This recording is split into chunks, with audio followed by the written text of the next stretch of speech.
for not being able to bring you the breakfast show or the morning star, because it's been a period of time that for some reason then we were not being able to bring you this very interesting morning program. But we're glad to be back, and I am Sheikh Gay, and you're getting us live from Star TV. But together with me in the studios some beautiful souls with me, brilliant brains like the likes of Mariam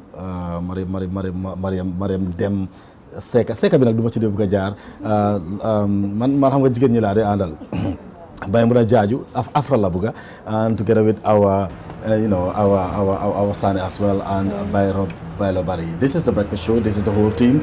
We're sending our greetings, like I said. Jërë ngeen jëf mbokk yi, ñu ngi leen gërëm bu baax di leen dalal ci biir kër gi am mbégte lool del si waat ak yéen ci programme bu màgg bu yànj bi ñu am ci nag wécceeku boo xam ne dañ ko ci def parce que soo leen bàyyi xel niñ ko duppee woon mooy breakfast show.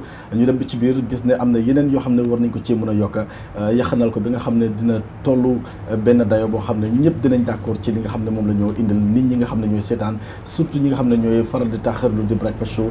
Ñu duppee ko nag léegi muy the morning star, muy affaire boo xam ne lu bees la ci réew mi, parce que soo leen bàyyi xel jingle bi ak lépp sax dañ ko ci wecci lépp su ko defee rek ñu gën koo yaatal gën koo naatal nit ñi gis ci seen bopp. muy suba soo xam ne dañ koy màggal indi ci lu bari ci biir programme bi la ñu ànd ceeg Mariama Dem Seck borom Seck kooku Seck Singinaar, yow dem sax du ma la ko waxati Seck Singinaar laay wax.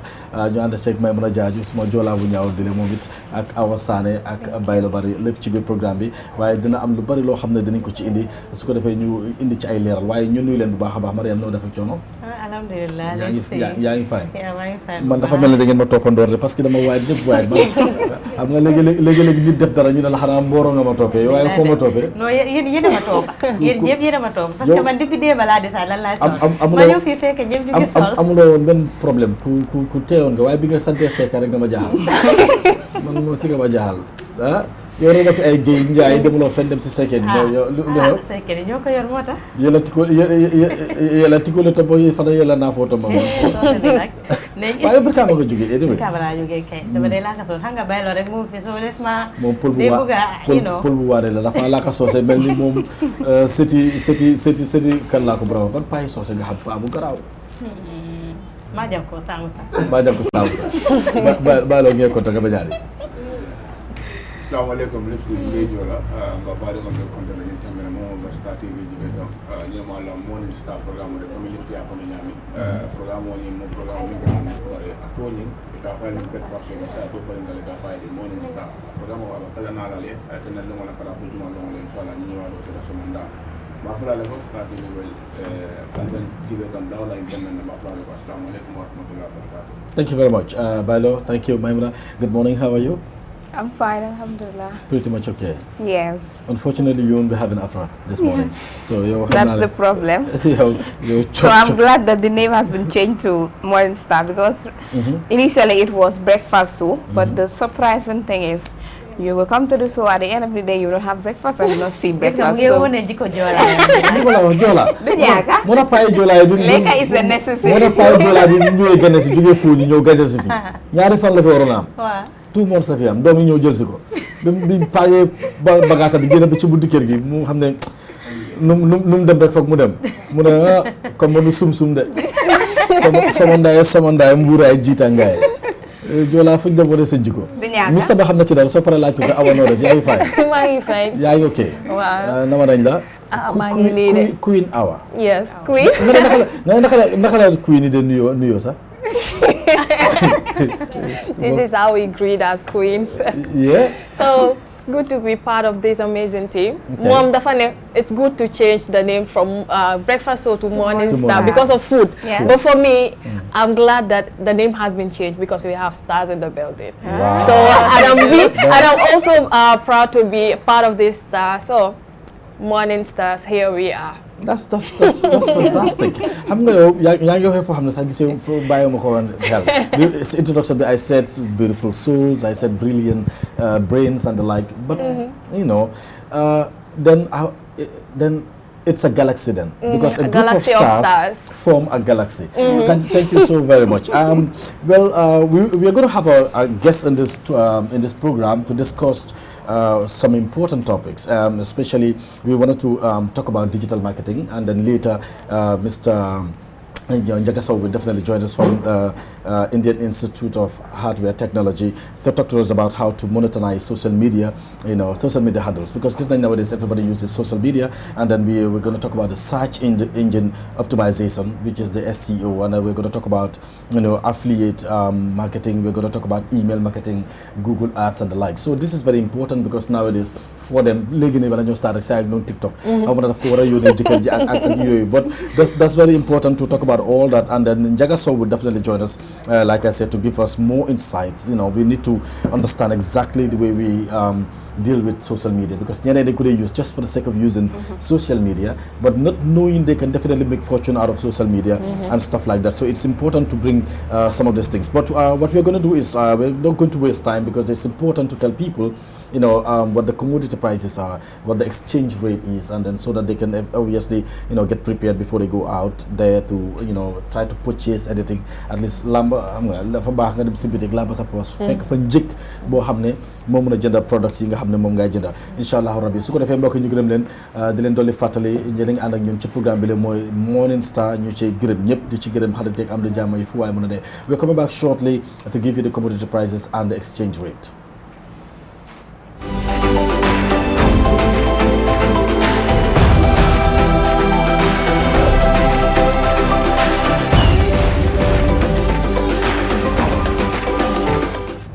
Aïcha, su ko defee ñu dellusiwaat ak yéen ba tey ci programme bi la moom lañ duppee muy Morning Star.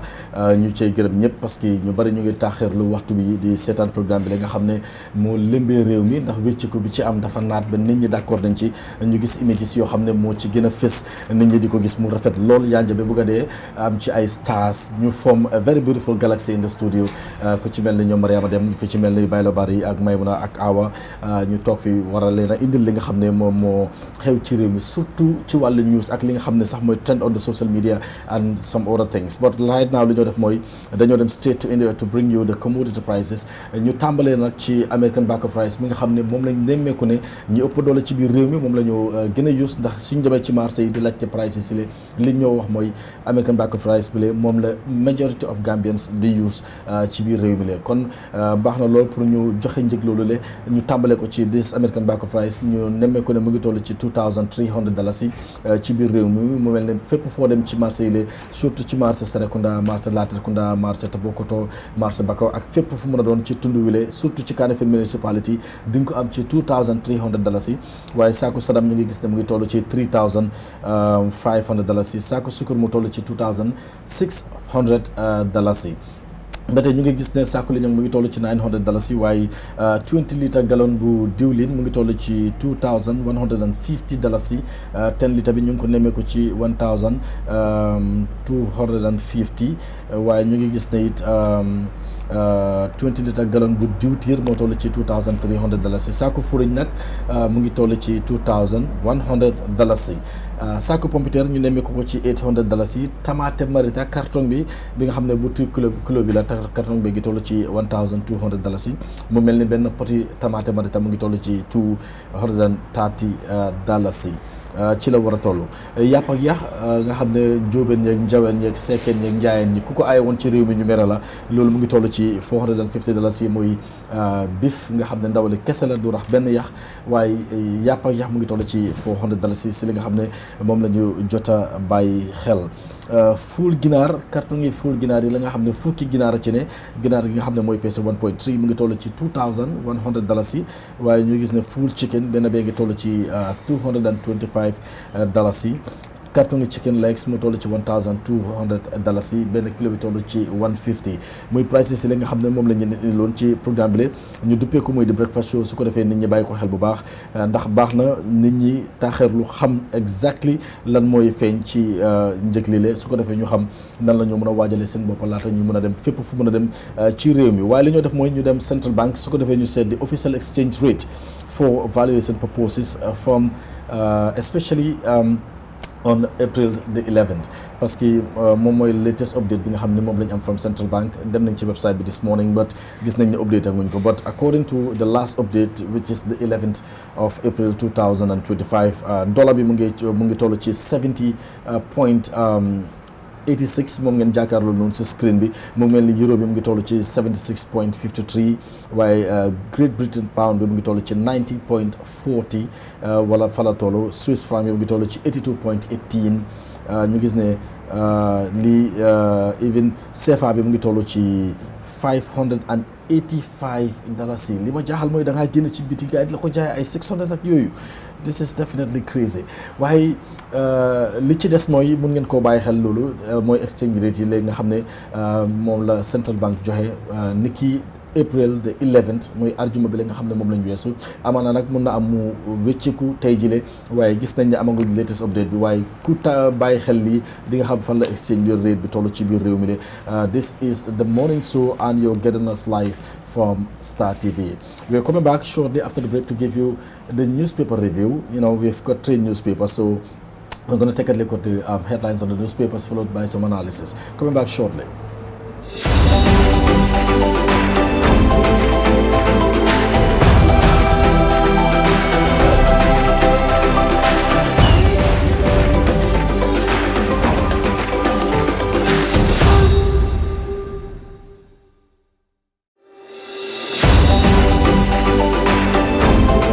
It's time to take a look at the newspapers, and then we're going to make some few analysis on some of these important stories we're going to give to you from the newspapers, and Maimuna Jaju is going to take us through. Maimuna, can you please?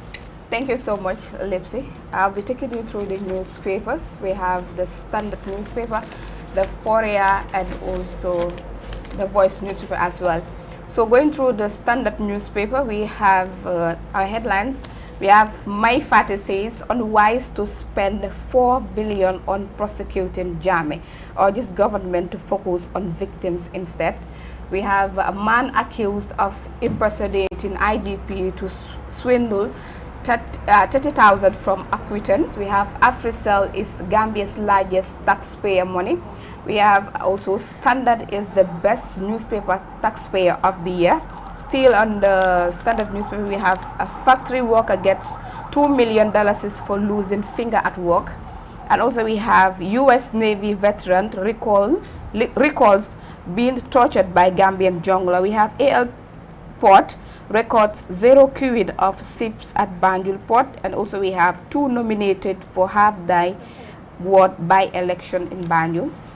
And on the Voice newspaper, we have GRA suppresses $2.8 billion in 2024 revenue, honors top taxpayers at glamorous awards night. We have senior government officials allegedly located with plots of land at Salaji layout exposed. And also we have President Barrow hails taxpayers as pillars of national progress. We have half-die by-election PPP, NPP candidate make final appeal to voters. And also still on the Voice, we have Halifa could return to presidential race if public calls Sidia Jatta. And finally, on the Fourier, we have Security Council bill proposes punishment for disclosure of confidential documents. We have election bill obliges IEC to secure presidential candidates. And we have a witness tells U.S. court he refused Jammeh's order to assassinate journalist Dada Haidara. And also we have state lawyer defend late tabling of budget, urge Supreme Court to dismiss lawsuit. We have President Barrow, domestic revenue mobilization, key admit decline in foreign assistance. We have secular migration, some 300 Gambians to be recruited for Spanish work. Those are the news stories we have on the Standard newspaper, Fourier and the Voice newspaper. Li ma gën a neex ci li nga read yëpp mooy li nga dee ooyee président Barrow ooyaat ko ba dégg yaa ngeen ko président ñun Barrow lañ jóg waaye moom Barrow la wax yaa mel ne kuy tudde Barrow di well, let me take us to especially the main story on the Standard newspaper. Standard newspaper, which says, My Fatty says, unwise to spend $4 billion on prosecuting Jammeh, urges government to focus on victims instead. By Omar Oba of the Standard newspaper. Mai Ahmed Fati, leader of the Gambia Moral Congress (GMC), has called it unwise for government's plan to spend $4 billion on prosecuting former dictator Yahya Jammeh. The government is set to spend about $840 million every year for an estimated 5-year period to prosecute Jammeh and few others. But Fati argued that such a large expenditure is not justified, especially considering the country's financial constraints. He added that such money could otherwise be used to support the victims who are still suffering from the physical, emotional, and financial toll of his regime with the families of those deceased. Wow. Yeah. We're going to spend a huge amount of money just for Lolo. Do you agree with my Fati? I'm sure many people will say yes to it because this money is huge. After all, if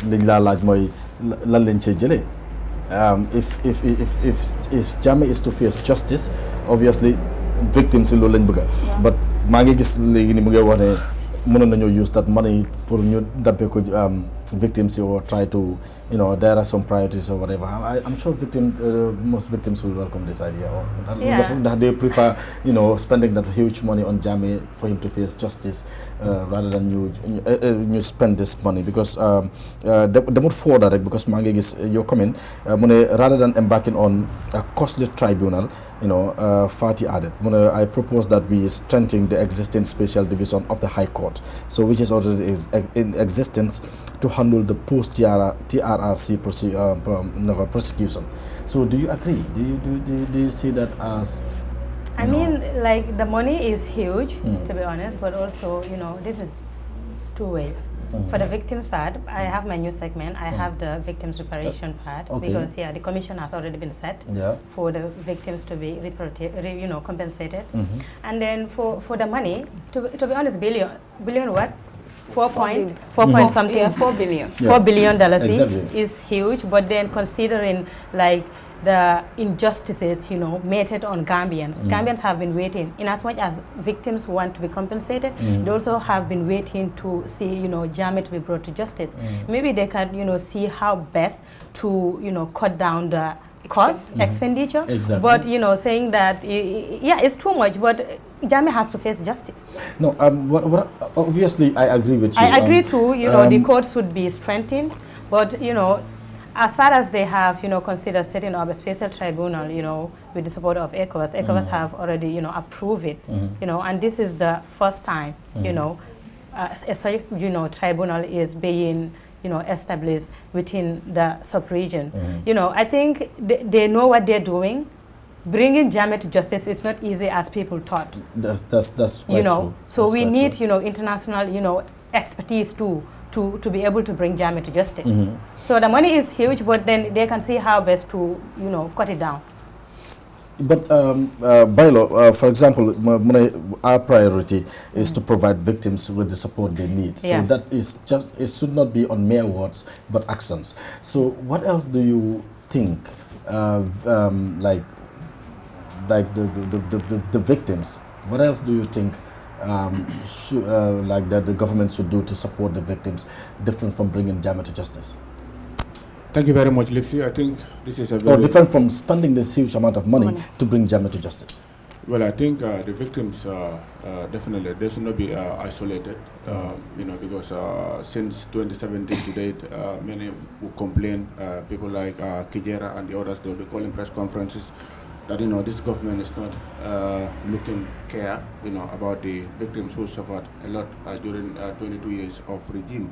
So my father coming up with this, his own opinion about the case, that is, $4 billion is too much on Jammeh, but now to the justice, for the victims to face justice. So I think definitely the Gambia, the government of the should definitely help these victims to come together and of course see how best they would definitely be how can I put this again? So this will definitely help the victims a lot, Lipsy, because when you look at these victims, to be honest, many passed away. Many are still in serious, conditions. Yeah, definitely. The method, just like Mariam mentioned, the conditions they were in at NIA in those days. Some people still, if you had a chat with them, tete-a-tete chat, some of the words they would tell you, you would say, wow, are you really serious? So, but, these people, they should not be isolated, as I said earlier. But they should definitely, benefit, from this commission, because them was at the State House on Friday where a commission was set up. So definitely the victims who suffered during 22 years regime of Jammeh should definitely not be isolated, as I said earlier. Yeah, according to him, because I've seen elsewhere where he said his legacy, will forever be one of cruelty and abuse, and that is the greatest justice, he will receive. We're still talking about this hour. What else do you have to say? Just as my colleague said, we are in a democratic state, and everyone is entitled to their opinions. So to him, it can be, it can be unwise to spend so much money on such, but to other people, it can be something that is a good initiative, because those victims also have scars in their hearts that needs to be healed.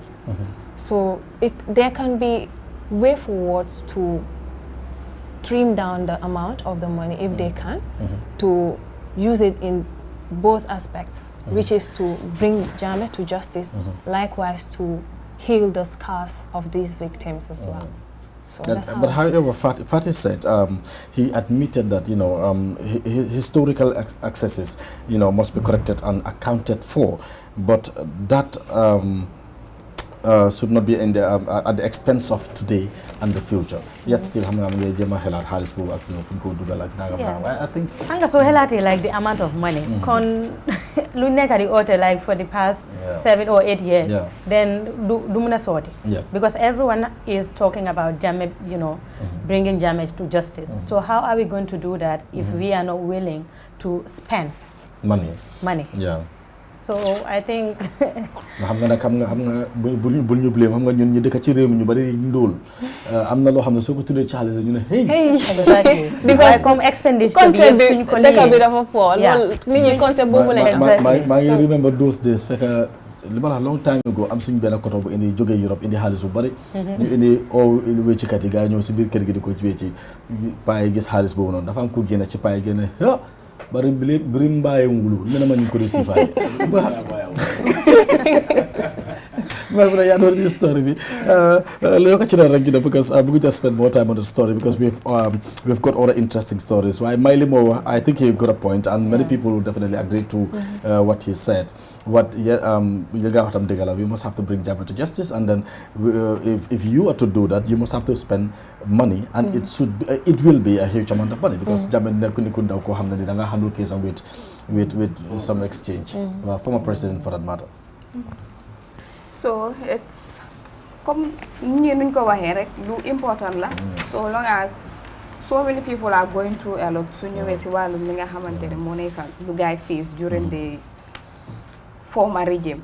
So I think ñom tamit dañ wara bay dañ leen wara bay xel dal during council because most of them if you have engagements with them dañ la né wax né ñeneen ni bay nañ di dem school because then like some breadwinners were affected ñeneen dañ wax ne nekkuñ di dem school su ñëwee si wàllum dunda bi tam dañ si am a whole lot of difficulties so yëpp I think xaalis bi daal comme ni nga ko waxee dafa bari de waaye du ñaaka daal foog lu ñi la bugga la daal so let's look at another interesting story if there is any then or else ñu proceed but on the Voice newspaper we have a very interesting story where the lead story here says GRA suppresses $20.8 billion in 2024 revenue.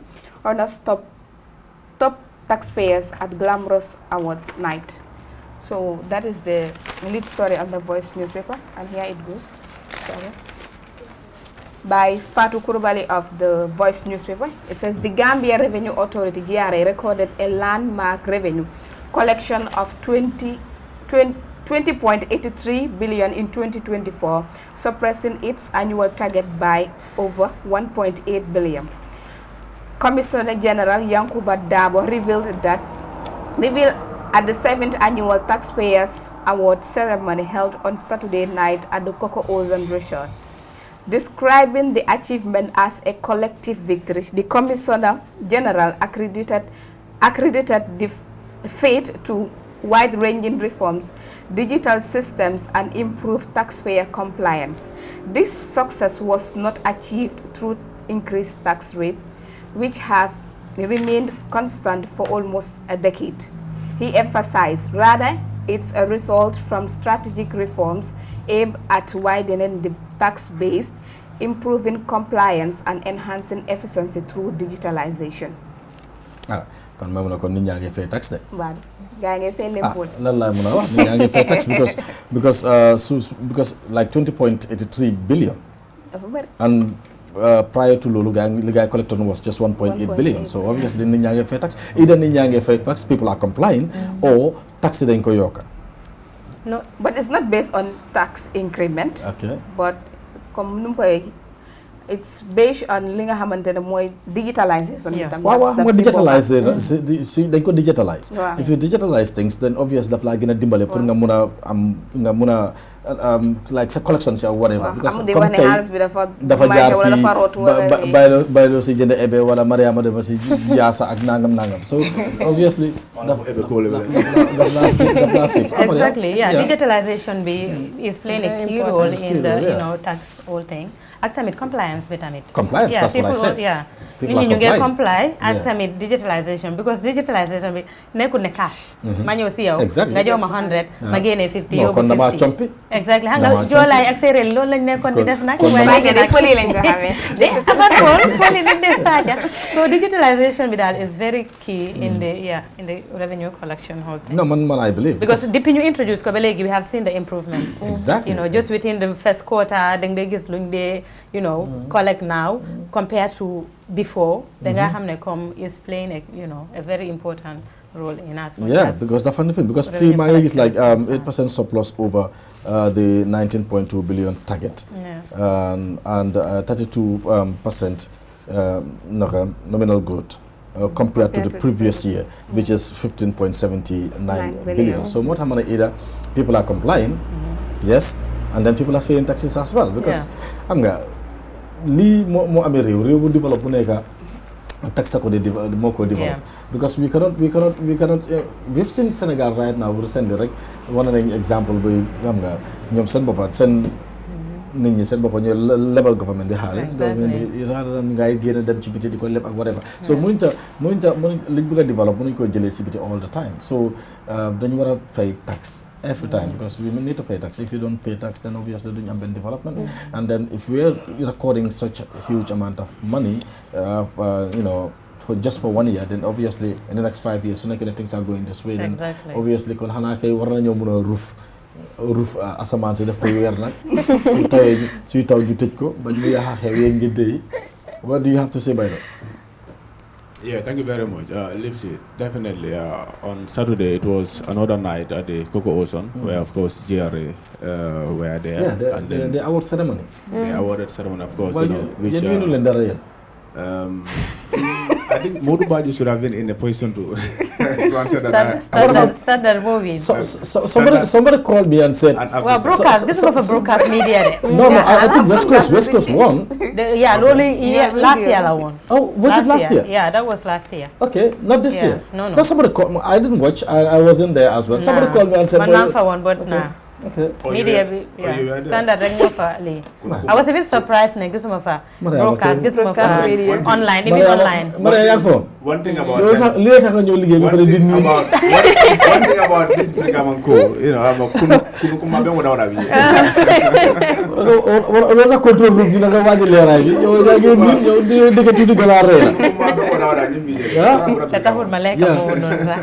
So, Lipsy, Akumara Bagal, Namo Yantajolal, Namo Jotale, coming Giare, Pankenya, a report also, and then, among Africell, because Africell for Nigel, Yemi win, standard Yemi win, and in Dinkera kotengol so ñu mukulete comme yalla ko da comme yalla ko no nyami min bakere nga about the digitalization so kabira o keta ma yel ko dal mo don na mo joka na mo nyanta na mo fana jola because wajibolum pour kana mo jo okay oh that's quite interesting because the fact that nit ñi gëna sawar because sam nga nit ñi tam dang leena wone yegg na len because jiare liñ def that's definitely cool because su nit ñi di fay tax at least nga delu len jukal yow sa bopa because moy li ma day wax rek comme for example amna yena businesses yo xamne fini da nga ne business you know they just trying to and they will continue they will just enrich themselves every day because nothing is coming back to the people so fekkene at least amna lo they give back to the community give back to people or whatever but su fekkene yow ñu la jox ya ngay jox rek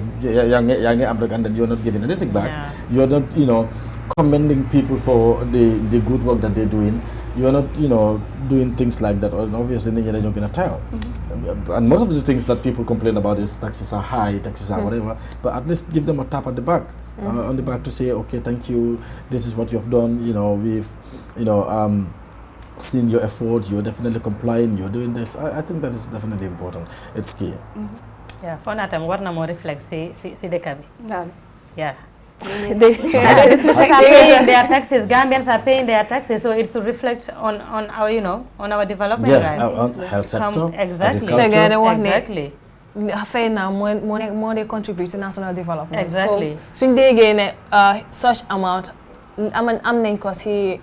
Nini luñ fay seen mi lolu war na mo reflect ci dekk exactly. Especially at the hospitals people should not be complaining about but every development so people nit ñi dañu la it's taxpayers money even if you go outside ñu mela xaliss nga ñew dugal ko fi sax people will still say it's taxpayers money because xamuñ da xaliss bu joge fele la whatever every development because government le mo develop nekk pour ñom it's taxpayers money so if we have such amount and then people are complaining they are paying taxes and obviously the foreign reflect in our education in our health sector in agriculture in all the sectors because all sectors are paying like their taxes so especially on commodities basic commodities because price hike daf de delo rew gënaaw parce que dafa tax ñu bari ci say ndaw dañoo gëna dem ci biti da pare ñu dëkk ci rew mi ñu bari seen loxo jotul ginaaw so if commodities are skyrocketing the prices are skyrocketing then obviously dafa cause chaos dafa cause some mooy li ma la wax nii rek because soo gisoon ñu ngi wax ne time Jawara neex na because lekka dafa yomb waaw dafa yomb non xam nga nag Gambia bi moom su suuree rek jeex soo gisee lii coow bi lu mu bari nii yëpp Gambia neexut price hike bi dundin bi la maalo bi moom su yombee rek lañ nekk di jaayee saako maalo ñoom bay la du nekk di complain nekkut bay la sax may mun a fàtte na ñoom nekk di complain am nga li la olof wax su bari rek génne sarax di nga wax baylo am nga gis nga yàlla wér la bay bu rek gën ñu beneen turam mbokki pula bi te yëgut ko sax we have senior government officials allegedly located with plots of land at Salaji layout exposed. Story by Hadi Toure. At least 20 senior government officials have allegedly been allocated state lands within the Salaji layout proper. According to aggrieved customary landowners and demolition victims, the group made the revolution during a press conference held at the demolition site on Thursday, 10th April 2025. The officials, mainly from the Ministry of Land, Regional Administration and Local Government, Physical Planning and Lands and Survey, reportedly included current and former permanent secretaries, deputy permanent secretaries, directors and other senior officials. Those named include Mahmoud Manjang, Deputy Permanent Secretary, DPS, Ndei Marinjai, Permanent Secretary, PS1, Sisaho, you have DPS Ibutal, you have DPS Dauda Fati and Director of Lands and Survey, and Sofati, Senior Officer, Physical Planning, Musa Baji, former Director of Physical Planning, and the late Lamin Jame, Senior Officer at Lands and Survey alongside his wife. Other mentioned include Bunja Jane, Modu Juve, both senior officials at Land and Surveys, Nuha Toure, former Secretary General Commissioner, Lang Fofana of the Gambia Police Force and his wife, Jawara Demba. You have Senior Police Officer Mustafa Yabo, senior government official, Jankung Koli, Fafa Sanyang, former petroleum minister, Sute Sanyang, Musa Njai, former senior government official. We have Buba Sanyang, PS at the Ministry of Fisheries, and Mohammed Dabo, an alleged agent of physical planning accused of acquiring 9 plots. Alhaji Mumodu Maro Bojang, representing the Kenebaring Kabilo of Sukuta, alleged that those officials connived to frustrate efforts of expose the land allocations. He claimed the official acquired plots not just for themselves, but also for spouses, children, friends, and other people living abroad, while neglecting the rightful landowners. But that's crazy if that is the case. He challenged the government and the Department of Physical Planning to provide legal documentation of the land acquisition, arguing that no consultation or compensation were made to the Kenebaring Kabilu. We have been very patient, but the situation is getting out of control. We are giving the government until 15th June to solve this matter. If not, they should be ready to kill us all, Bojang declared. He further revealed that a 2024 panel report obtained during unofficial channel exposed misconduct by government officials and a failure to follow the Land Acquisition and Compensation Act. Wow. When I heard of Kenebaring, I said to myself, I never knew Sukuta had a place like Kenebaring. So you only thought Kenebaring. because he is living at Kenebaring. Of course.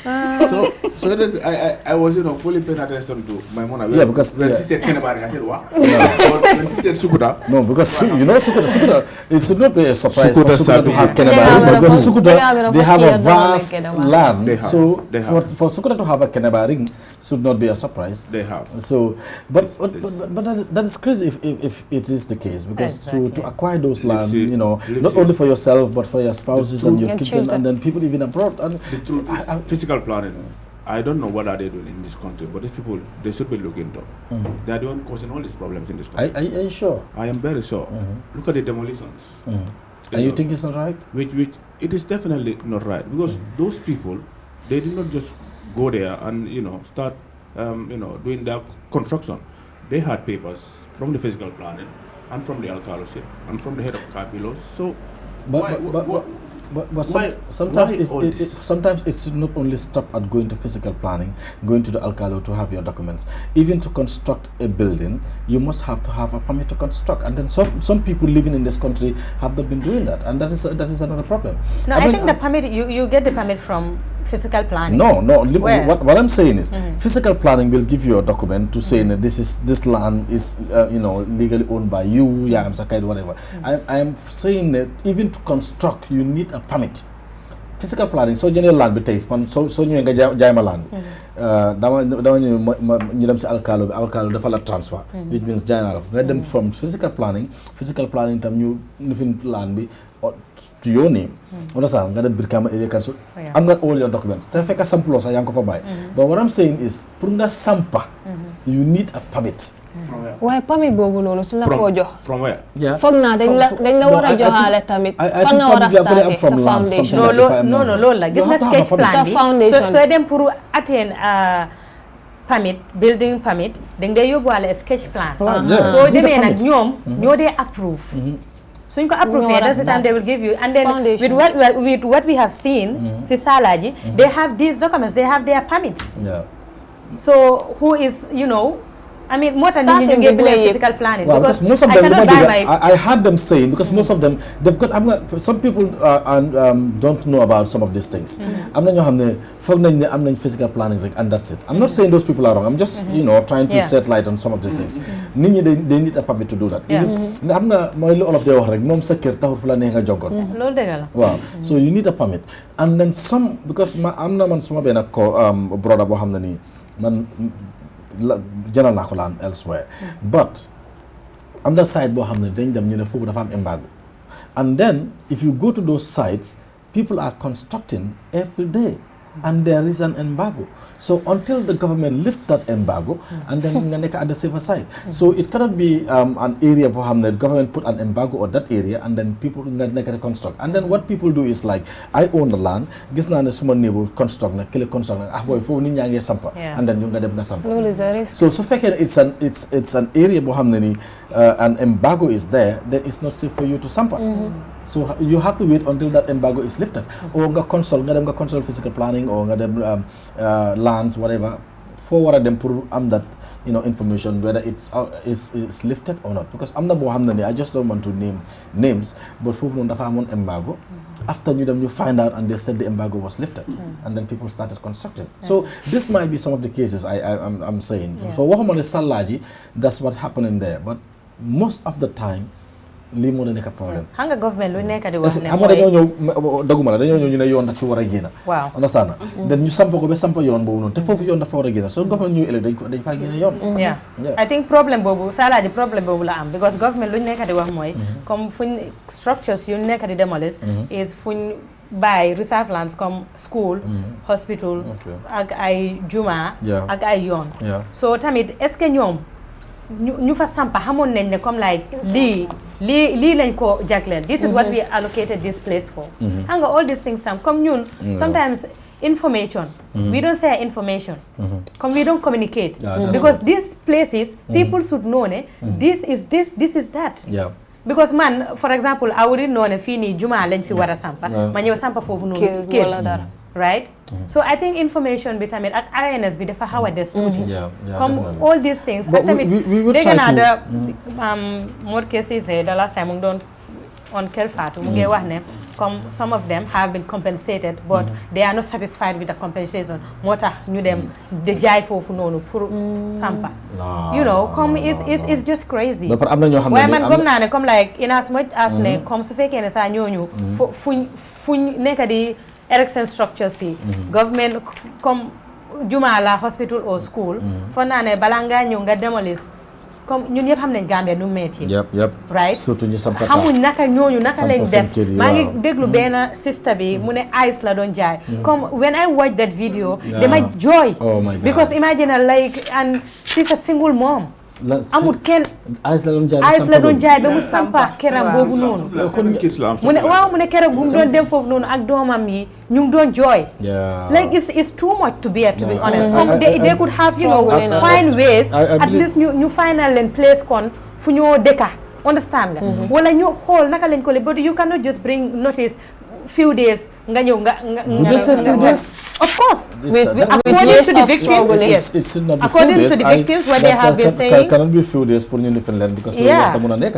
but anyway in fact we will try to invite physical planning to talk to us about all this because ñu ngi jël more time for now, that should be it for the newspaper review. Or do you have another interesting story? Maybe just the preamble, without even some analysis. Just read out the story and then move them for a break. To the Foreign newspaper, which says, witness. Is it that of Halifa Sallah? Because that is interesting, please. So because my CDS said Halifa might consider coming back. Yes. Please. So let me because that is important because Halifa. Kumel ni Halifa Sallah, even bim waxee ne dafa bàyyi many people don't want it.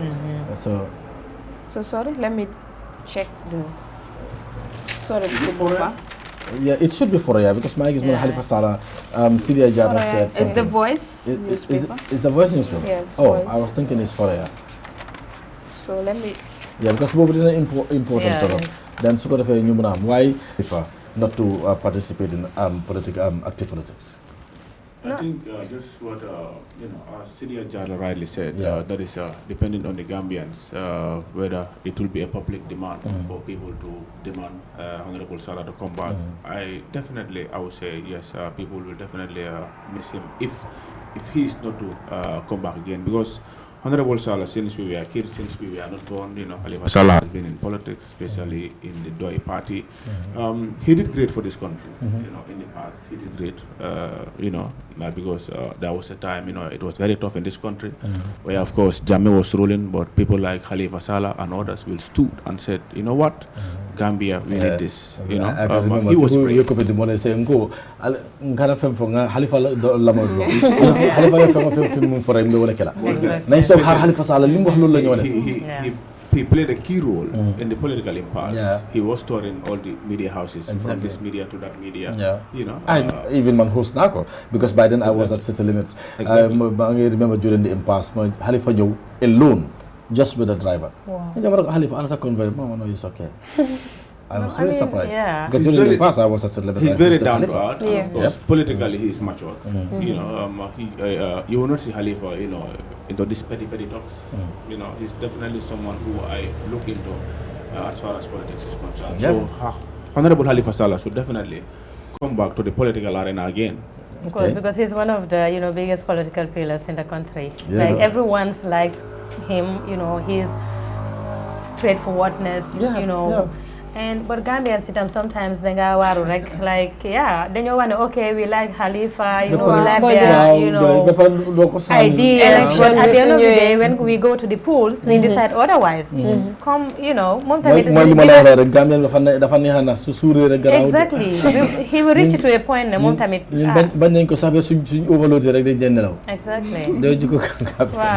Anyway, we're taking too much on this newspaper, so I think that should be it for the newspaper, right? Yes. Thank you very much, Maimuna.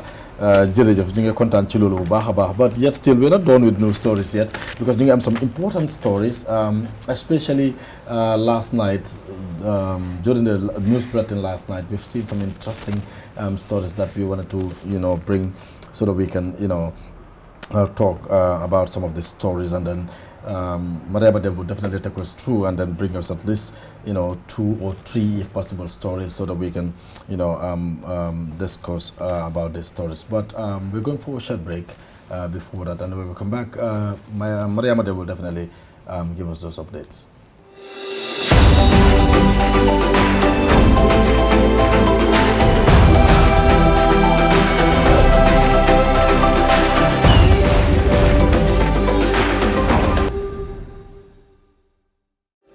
All right, we're glad to be back. You're watching The Morning Star, coming to you from Star TV, with group of stars forming a galaxy in the studio. So this is the news stories that Mariama Dem is taking us through. Mariama, hamna like a little. I'm stars. She is a star. She is a star. I am a star. You are a star. Bali is a star, and together we are a galaxy. Of course, we are a galaxy of stars. Thank you so much, Lipsy. So I have the news segment for you guys, and I have 3 stories. Wow. So first I will, start with the headlines, and it says compensation for Jamia's victims set to start with swearing in of reparations commission's members, and relief and anticipation on Old Yundum as road construction progresses.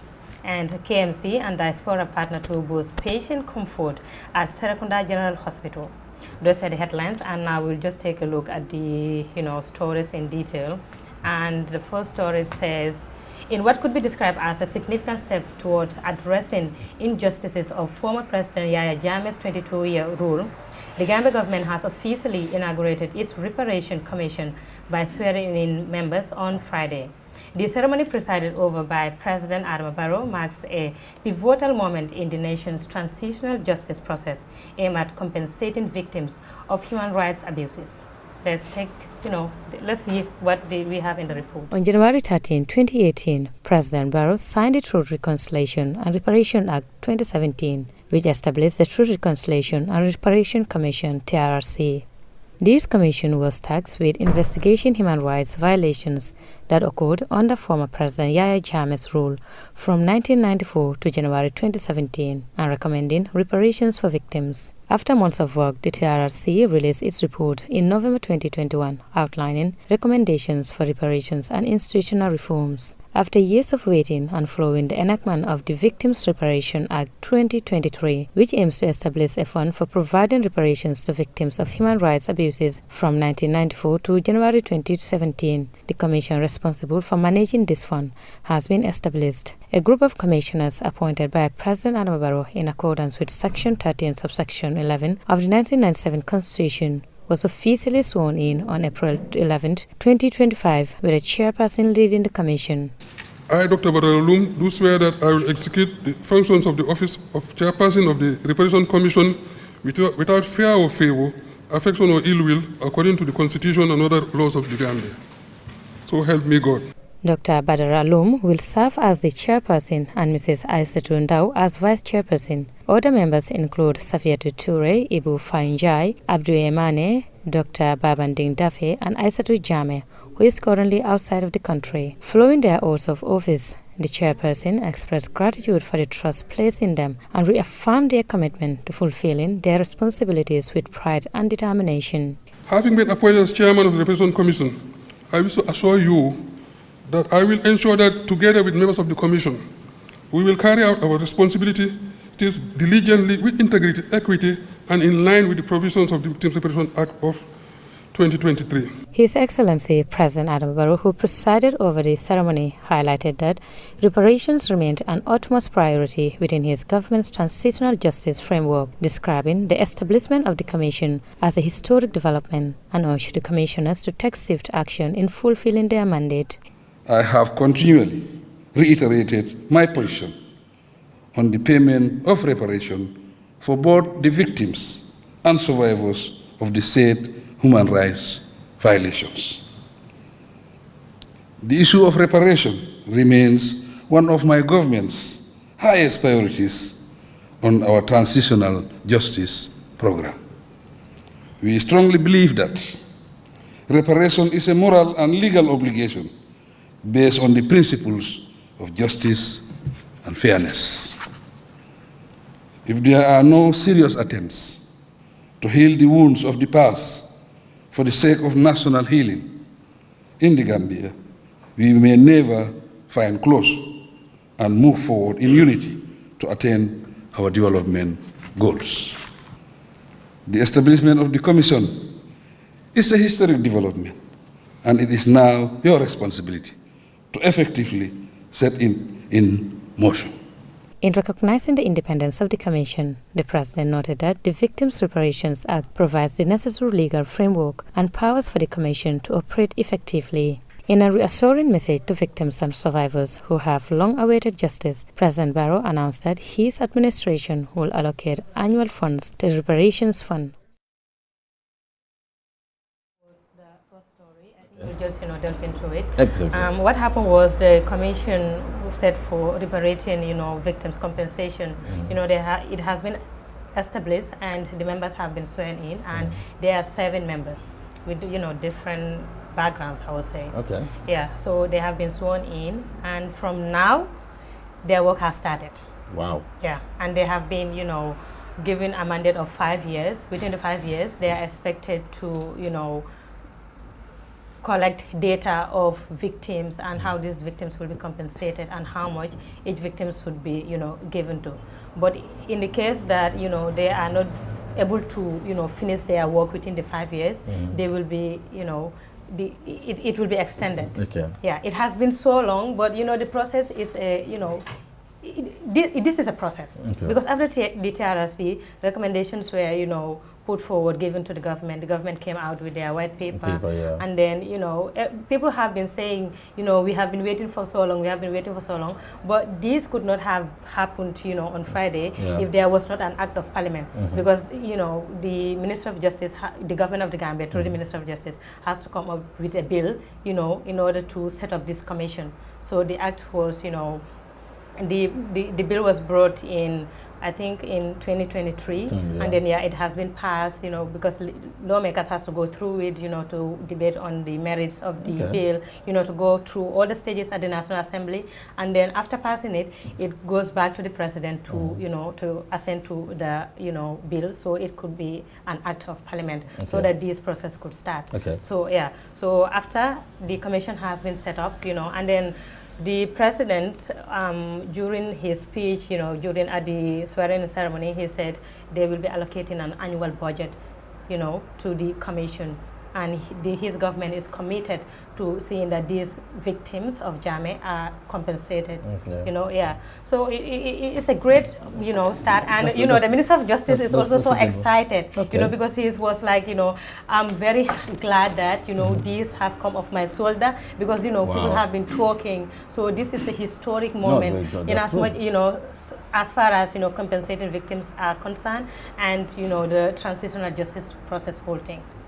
Yep, but Yeah. 5 years is okay. Well, xam nga dëkk bi dafa am ñoo xam ne Yeah, rek 5 dañ- years is okay. am ñoo xam ne dañ bëgg mu xew léegi. Exactly, And but then it's the a process process, like is you a said, yeah. process. So, It yeah. cannot be just overnight. Yeah, which I is just hope definitely that victims will, you know, get what they deserve. Inshallah. And they dina jaar yoon daal. I believe. Yeah, I and we believe have that's- hope in the commission.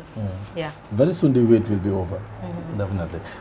Okay, are we going to, do you have another one to give, or we're good to go? Yeah, we have another one. Yeah, This please, one too wow, is very quickly, important. I yeah. think I will just, you know, wrap up with this one. Yeah. So residents of Old Yundum are expressing a mixture of relief and anticipation as the long-awaited construction of the Old Yundum Coastal Road Highway progresses. For years, the community has endured challenging road conditions, leading to significant transportation challenges. Road conditions leading to significant transportation difficulties. Okay. However, the swift action of the Barrow-led administration in addressing these issues has amassed praises from local road users. Mode Elbaji, The current construction efforts have generated a positive response from residents of Old Yundum as road improvement started to take form. It is widely recognized that robust infrastructure plays a crucial role in fostering economic growth and development. Mustafa Diouf, a resident of the area, commended the government for initiating the project. However, he also voiced concern regarding the project's specifics. wax dëgg liggéey bu rafet la parce que yoon bi lu ñu war a yàgg a defar la parce que suñ xoolee fii nii léegi nekkatul dëkk bu ndaw nekkatul yoon bu nga xam ne lii ko so ñu ngi leen see jaajëfal. We are congratulating the government for coming up with the project, but our concern is whether the road will not do more bad than good to us. Because if you look at the way the contractors are building the road, one will notice that it looks smaller and there are no drainage system because the population around this end is increasing. But if this is all what we can have, then we will manage with it. ñu ngi am ay commuters nit ñi nga xam ne ñu ngi jógee liggéey every day te mu ngi yokk ñu ngi ñëw fii dañu waroon a am yoon buy gën a yaatu waaye su fekkee tamit lii is what is affordable wala lii is what luñ mun a am dinañ gën. Mustafa Diouf's remarks highlighted a hope for the future while underscoring the community's need for infrastructure that can adequately serve its growing population. Another resident, Alaji Cisse, expresses gratitude directly to President Adama Barrow and his administration for undertaking this crucial project. daal gis nga bi ma wàccee maa ngi wàcc ci tali bu mag bi fële ci highway bu mag bi waroon naa dugg moto fële waaye bi ma gisee liggéey bi dama kontaan. I alighted at the main highway and walked through just to see the status of the road construction. This road is very important because what it is supposed to address is many. solo am solo boo xam ne lim boolante dafa bëri moo tax bi ko président Barrow waxee suma xel dal na suma xol sedd na xam ne lépp lu mu wax rek dana ko def incha allahu rabbi parce que yàlla daf koy dimbali. Upon completion, the new road is expected to significantly improve connectivity in the region, linking Coastal Road with Sunju and Latrikunda Savage. This enhanced infrastructure promises to ease the burden of traffic congestion currently experienced by commuters.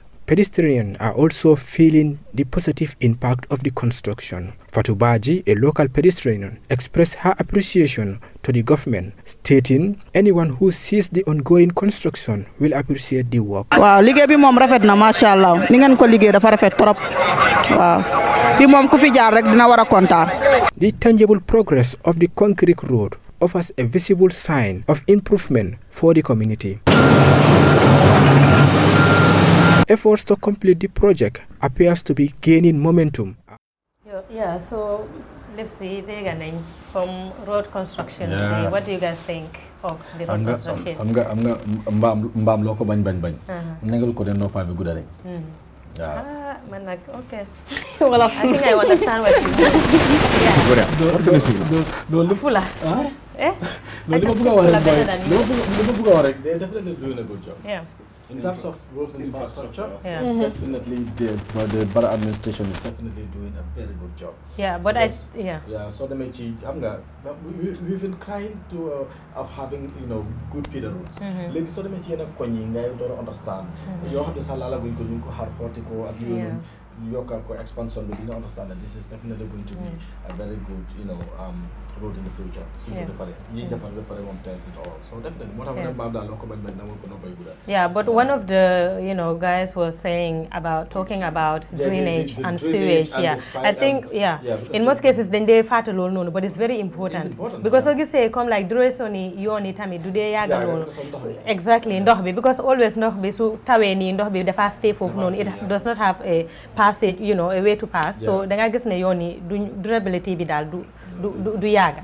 Yeah. maa ngi fàttaliku tamit last year maa ngi demoon interview guy ñi nga xamante ne ñoo nekk di jaay foofu time yi nawet la woon sax so foofu moom bañ nga bañuloo da ngaa dugg si ndox gu tilim bi romb dem faji sa soxla I know te loolu mun na moo cause feebar bu serious so construction being is very important. Definitely, but I'm afraid we'll have to cut it there because ever since we were expecting to have a guest in the studio who is marketing, and this is very important, like I said earlier when we just started. We're going for a short break, and then we come back. We will talk to Mr. Jagasow, who is going to shed more lights about on digital marketing, because it's important nowadays for them for neka business guide TikTok. Même si we studio, so we need to talk about all these things. So we're coming back shortly. It's the Morning Star coming to you from Star TV.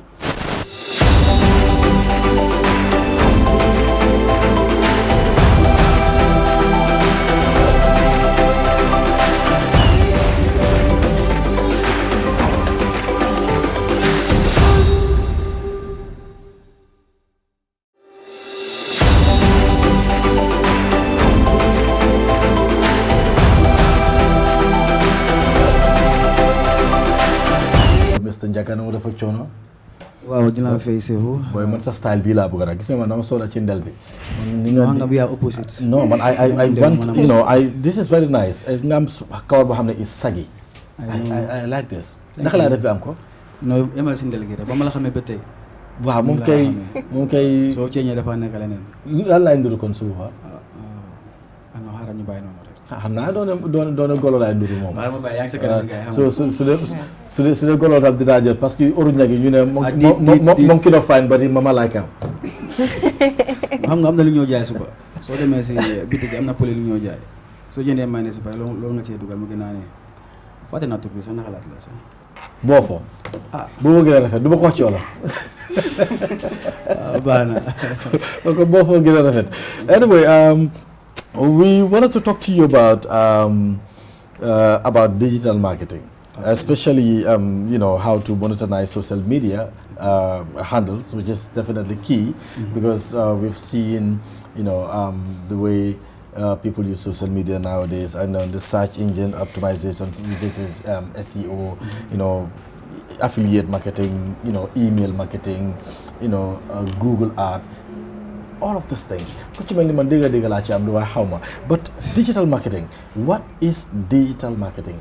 Digital marketing in short is just the buying and selling online. Okay. If you understand, it's what we call e-commerce per se. That is when you have to buy and you sell online, or sometimes you inform or you educate people using online platforms. It's simply called digital marketing. Okay.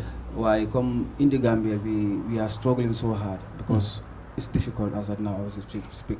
Really? So whole digital marketing now, come practical exam, taking you back to the SEOs, that is search engine optimizations. Many, even if you look at the government organizations like their setups and others, you go to their websites, you see the way it's set up, it's just funny. Absolutely, it's really? Just funny. And then loolu dafa war a nekk website dafa war a nekk loo xam ne is the backbone of any organization. That people should learn about you and your environment using your websites. Your website, because them now visit now few websites this morning to find information, but exactly. As an update and what I did is I had to use the last update, which was last Friday. Building websites is very easy. Right now, with the advance of like site 1, 2, 3, 10 web, you can build a website in 10 minutes. And then you can put in your plugins. Plugins are when you have to use automated systems. I'm not certain organizations in the diaspora. If you click on their websites, you have instant response. They respond to you, so-called automated plugins. loolu yëpp is lacking in the Gambia. Because there is no institution booy dem tey nga feel ne ok comme nga dugg seen website bi nga am li nga bëgg instantly no. Does that mean a layman like man ak keneen dafa foog ne kenn fa nekk online ku ñëw rek mu tontu la no? Those are what they call automated plugins. You know, they will respond to you instantly. Any information you want to know about it, about that organization, if you want to book anything, they will respond to you because even when there is nobody there, the automated plugins can respond to you and don't give you exactly what you need, which is a problem in our country. SEO is what you call search engine optimization. It's what you call organic search on Google. Let's say if you are setting up your website, you need what you call keywords in your website. Like if I am searching about Star or anything about media, Star TV should pop up first. What does it about your keywords? The way you are setting up your website. If anybody is searching about that particular product or services, your website look what you have to make what you call a thorough research on what keywords, the way people are searching. One particular example, if I want to build a website on Star TV, I need to go out, search, find out how people are thinking when they are searching about that particular information. So that will guide you to create what you call keywords in your websites. If anybody is searching about that particular product or service, your website will pop up. But it never happens in the Gambia. It's a problem. Are you serious? Are you saying? I know what I'm saying. But there must be a company, whatever. No, whatever. it's only when you can go location. If you put location like the best restaurant in the Gambia, if you put location, you start seeing the Gambian restaurants. But if you put if there's no location, Gambia will never see anything. So all you see is locations. If you put locations, that's the time you see Gambia because in web building that's what we call aerial location. If you are building a website, it asks you exactly which location are you. Okay. So therefore you can put that location. So within that environment, if somebody is searching about, exactly. Sure. But no, it doesn't come up. Not even a single company in this country. And then we are trying to change the dynamics for this stuff. If you come back, what you call young leavers, come school leavers in Auma job. Yeah, per se fine because you don't have a job, you don't have the technical know-how. But that's what you call affiliate marketing. You can build what you call a store online. It's what you call Shopify. We use certain applications like Shopify. You can build an online store. Online store, it doesn't actually mean you have the products online physically. But you can have those products on your store, on online store. If anybody is making purchase through you, you can have what you call a commission. You can deal with big companies like eBay, Alibaba. Do you understand? So with that, when you have that online store, people can purchase through you, and then you purchase through Alibaba or eBay and other companies. They will help you. Affiliate marketing is what you start with zero capital. I want you to leeral foofu bu baax a baax because this is very important. No, people waste more time on social media, not knowing understand. No, social media is just one aspect of digital marketing. When you talk about social media, it's what you call mobile applications like WhatsApp, Instagram, Facebook, YouTube. All those are social media. You understand? Social media, like you are saying, how to monetize it is another problem. Yeah. Okay, but let's talk about this online store, from how to monetize social media, because this is very important. I understand some people think they must have to have the product themselves before they can have the store, not knowing that they can have the store even without having the product. Exactly. And then people purchase you build what you call, if you go to Shopify, it will help you to bring what you call a very nice online store. You can have all the products in your store. So if people are making a search, researching, they can fall on your store. And when they purchase through you, like you are buying a laptop through me because you saw the laptop on my store, you are going to buy it through me. So I will now buy it from Alibaba. Do you understand? So I will transfer the phone to Alibaba and they will send me the product. So I hand you back the product. So you're just like a middleman. Yeah, you're the middleman. Understand? Yeah. So you can buy products from Alibaba, eBay, and then the best part of it, they can send you samples. If you're what you call a trusted affiliate marketer, they start sending you samples. Any products you want to buy, they send you the samples. Especially if you have a brand loyalty. Exactly, So Lulu is a very good, it's what we call, you start with zero capitals. It doesn't need any capital to start with. Okay, just to build it. Just to build it, that's all. When you can build it, and then people can purchase through you. And then I have people all the way from China, even in China, buying through my online store. in Ghana. How do I build an online store? Do I have to come to someone who knows it better like you? Exactly. Or mun nañ ko explain and I go online to build it? If you have questions, Maria, before you get to the social media part, let's talk about the website. We're going to come Gambia and see a lot of, we have challenges. Yes. Do you think that is because of lack of information regarding these things? This is why, the challenges persist? Okay. No, the number one thing that we are facing now is lack of the technical know-how. Exactly. Because there's no institution in the Gambia where people are trained on these stuff. Okay. This is another big problem. Because right now, I can tell you, even our university, they are not offering it. You understand? So most of them, you have to go online to educate yourself, or you have to go out of the country, like some of us did. You come back to the country. But there's no institution right now. There are a few institutions that are offering it. Few. I don't want to name because I don't want to advertise for them, unless when you give me the permission. No, we are not advertising. So just few institutions that are offering it. Sometimes you see people like these websites. I saw people when they come, you want to go and upgrade their website. You see the way it was built, and they pay a lot of money. I'm not going to pay 75,000 for just to build a website. Wow. And understand? So it's because of the lack of the technical know-how. So we are urging all people to come out and know this stuff. It's very important, especially the advent of what they call AI. What they call 10 web, it can help you to build a website in less than 5 minutes. You are done, and you can have all the features you want. Yeah, right. And it's free. It's for 10 web. There are certain features you buy them. Okay. You understand? And then fingerdig is like how to call it? Certain companies, they don't have what they call even a concrete like in other areas. What they do is they have what they call a concrete visa card for the company. Okay. They have a special phone allocated only for the company for those things. Okay. So that visa card they can use to buy anything they want online. Okay. SK in am ngeen ko sax. Ndax ñun am nañ ko. Waaw. Yéen start yi. Moma Jah. I will start from Mr. Ba moom war a answer the question waaye man li ma la mën a wax rek Moma Jahal laa la bëgg a wax ndax am nañ ko ma ne Moma Jahal. So it's a problem, honestly. In terms of this digital era, it's a problem. That I was really happy when you were saying talking about the digital built by these people, JRA. It was a long overdue. Yeah. The world is moving. Everything is in your pocket.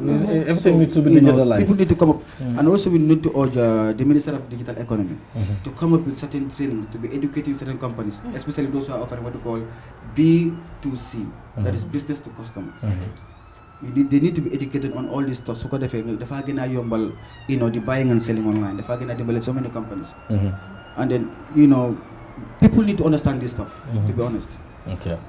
Thank you so much. Coming back also to social media, like I said. Yeah, the optimization of social media. Like you guys here, all of you are using social media handles. Yeah. But have you ever been paid by WhatsApp? No. Have you ever been paid by TikTok? No. What do you usually watch? Monetization, but I think there is. The reference is you need to know exactly what you want. Yeah. Do you understand?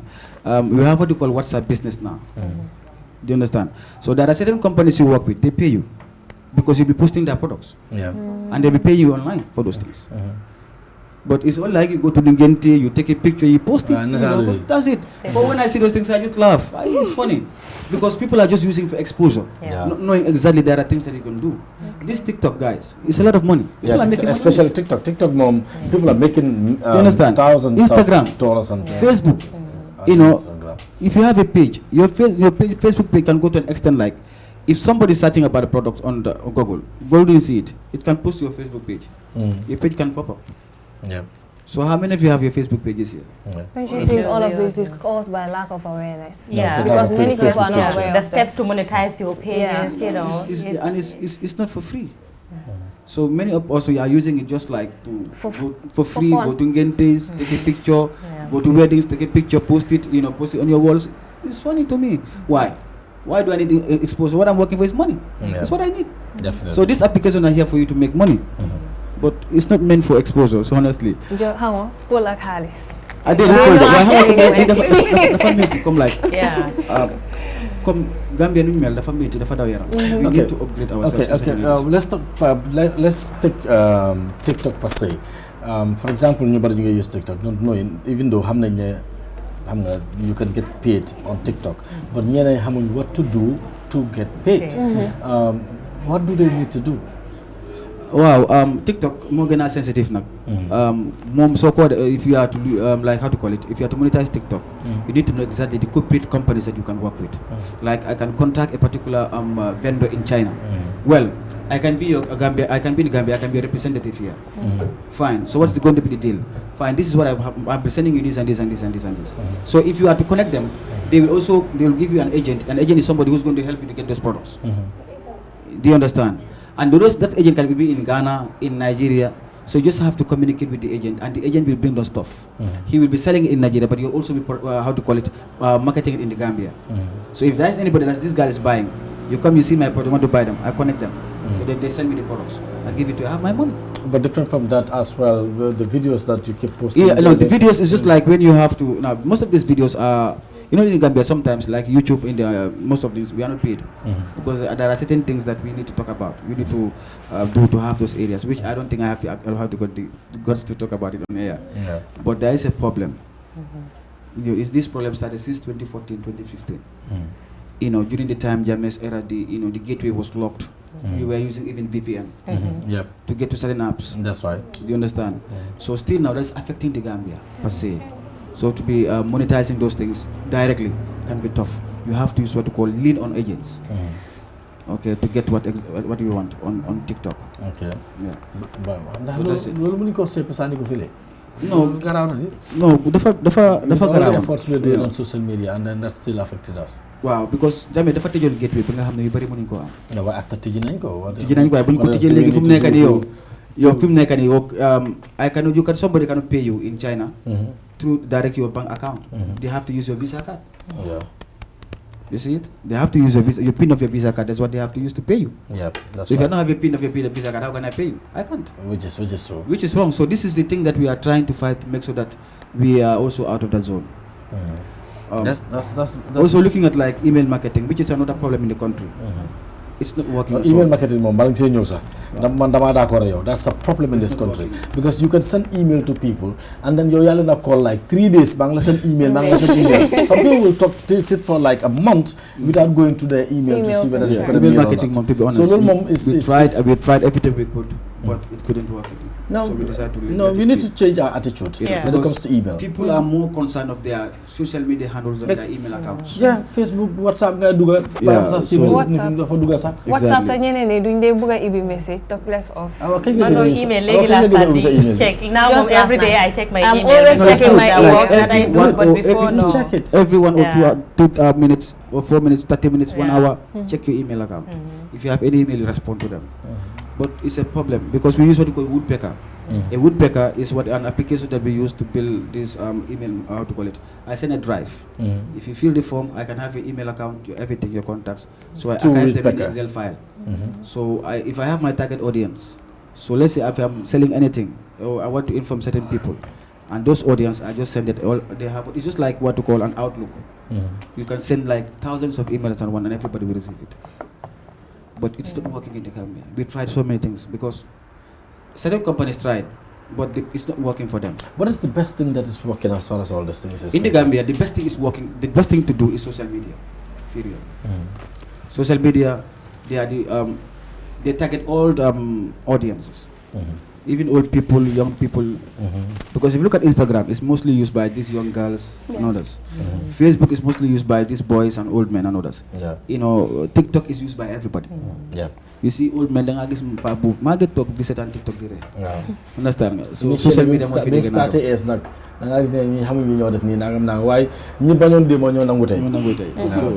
anyway, then try to understand this because since 2020, COVID there was a lockdown, but people have to buy and sell, and there's no physical contact. So what can we do? So this is why since 2020, that's the time exactly that makes sense. Wow. The Ninja, you got to understand situations might like that might happen again. Exactly. And then the only thing I'm gonna have more to use social media. Exactly. And I want to talk to you about this as well. In the Gambia, I realized, Lena, some people don't know the difference between marketing and selling, because they do not market. They just come, pump, and then started selling. So it's important for people to know they have to market before they sell. So you need to distinguish the difference between marketing and selling. You know, marketing is more like there are more synonyms. Marketing and selling. Yeah. Because the one that is selling is the one doing the marketing. Yeah, exactly. But you market first and then you sell. Yeah. So it's what you call the e-commerce. You have B2B, that is business to business. B2C, business to customer. You have C2C, customer to customer. You understand? So all these things, there are strategies that they use. Business to business is when like those that are selling wholesale. You understand? I have a company, I sell only to those that are buying in stock. We call it B2B. That is business to business. Okay, we have business to customer. Fofu nak mo gëna sensitive. You have to inform people first about your products and services, engage them first, build trust. Then you must also be available every time they need you. So fofu la they started. Yeah. The reliability. Okay, that is what we call business to customer. There must be reliability, there must be trust. To the sense that they start advocating for you. Like mun naa jënd laptop from, I can buy this laptop from you. Mun naa ñëw ne kii ne hey waaye kii jënd na laptop waaye baax na. I'm advocating for you for free. Yeah. You understand?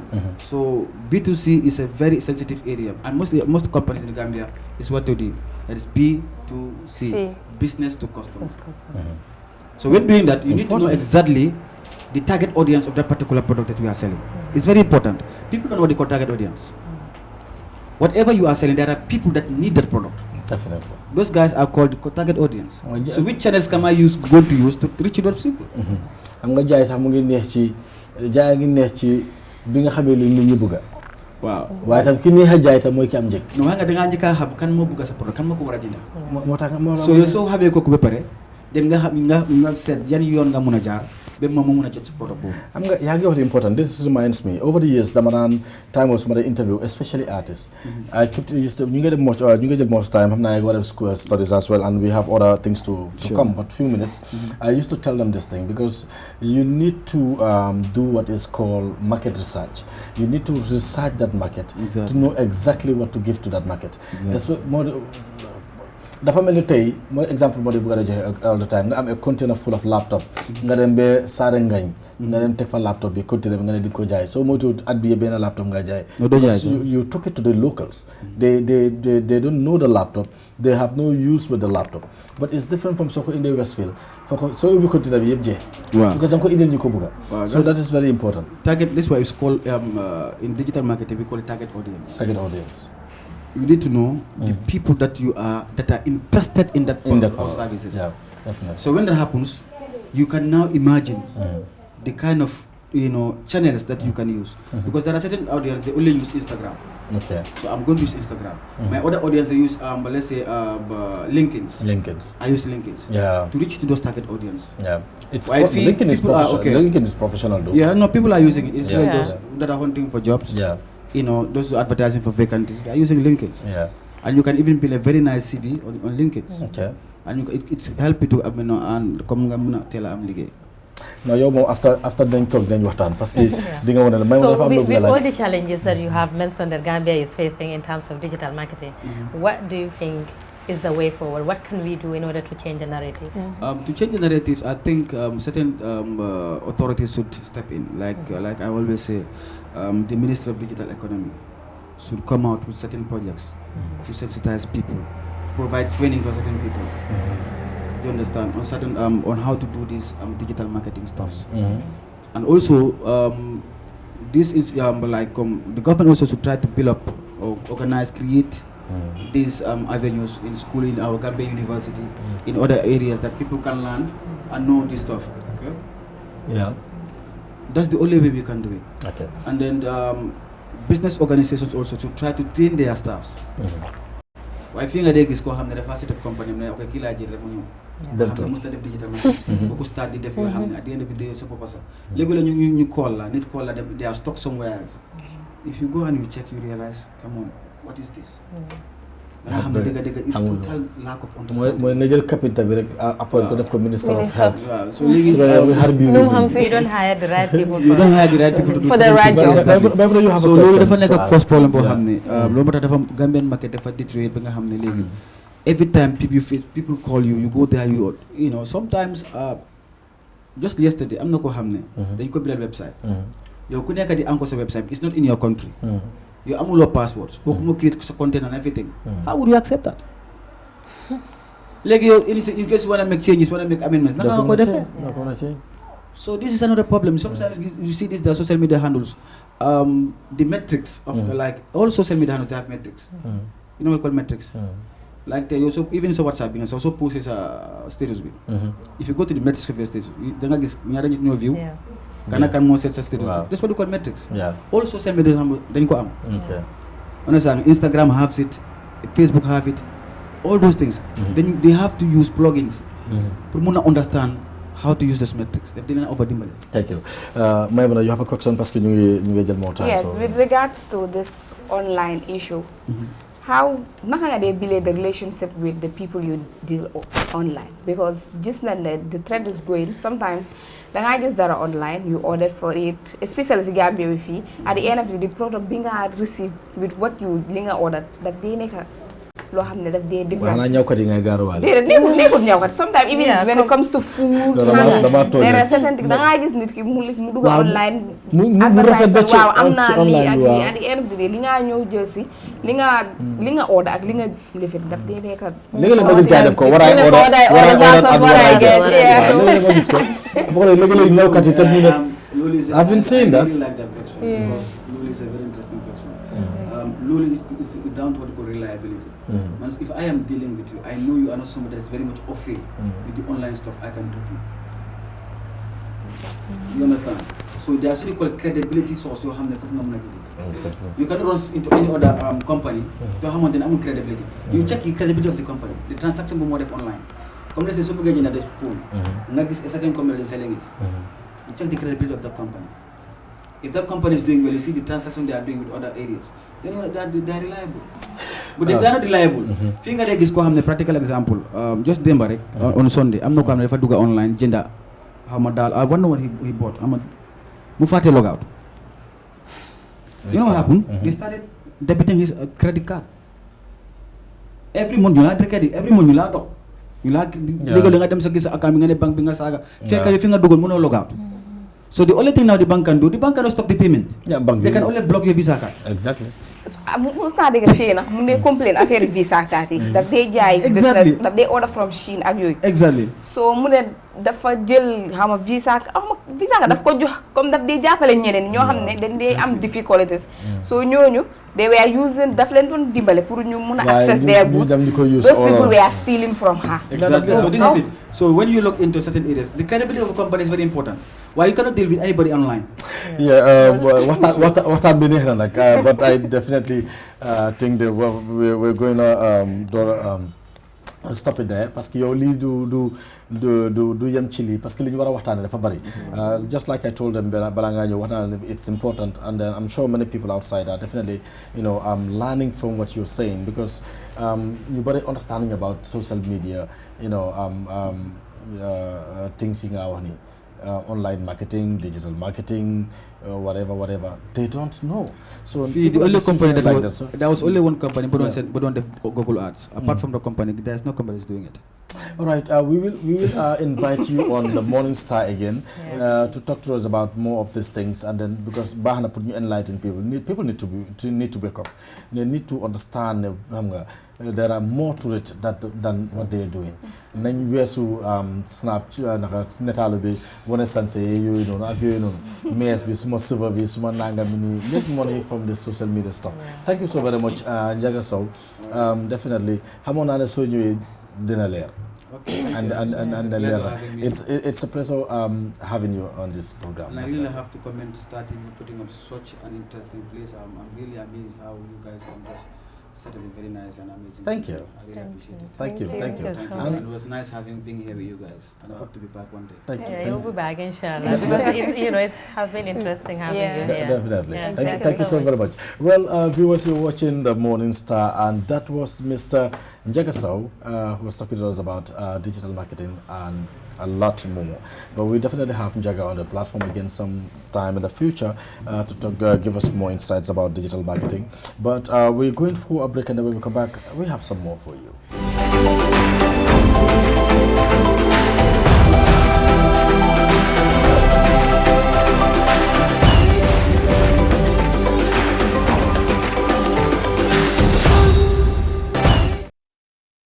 Well, it was an interesting discussion with Mr. Njagasow about digital marketing, and I'm sure many people out there definitely enjoyed the discussion we had with that gentleman. But we've got sports to come next, and it's going to be presented by Mr. Bailobari, the guy from Kenebari in the foot. Thank you very much, Lipsy. Once again, welcome back. Definitely, this was a good news. There were two sporting stories over the weekend. The other one was good, and the other one was not good. And then, of course, we begin with the good one, that is CAF grants temporal approval to the Independent Stadium. It reads, from the Ministry of Youth and Sports is pleased to inform the public that following the inspection of the Independent Stadium held on Wednesday, 9 April 2025, the Confederation of African Football CAF has granted temporary approval. This temporary approval allows the Gambia Football Federation GFF to host two upcoming matches on home ground, the CHAN 2024 qualifiers, second stage between the Gambia and Algeria, and the FIFA Under-20 Women World Cup qualifiers first round between the Gambia and Cote d'Ivoire. In a letter dated 11 April 2025 to the Gambia Football Federation GFF, CAF acknowledged the significant improvements made to the stadium pitch and granted temporal approval for the upcoming matches. CAF emphasized the need for the pitch equipment to meet the full requirements for permanent certification. The ministry, and by extension the government, assures the public of its commitment to continue the ongoing procurement of the necessary equipment for the proper maintenance and upkeep of the pitch, paving the way for final approval. Banjul, the Gambia, 11 April 2025. So, guys, wow. This was two temporal games. A good news as far as football is concerned. Football lovers, definitely, who misses to watch the Gambia play here on home soil, embrace this story over the weekend, with smiles, because the Gambia, we are just from playing qualifier rounds, but of course our home games has been shifted to Morocco and other parts of the country, because our stadium at that time was not ready to host matches. But now with this one, Gambians wants to watch our very own Musa Barrow here, our very own Ali Sow, our very own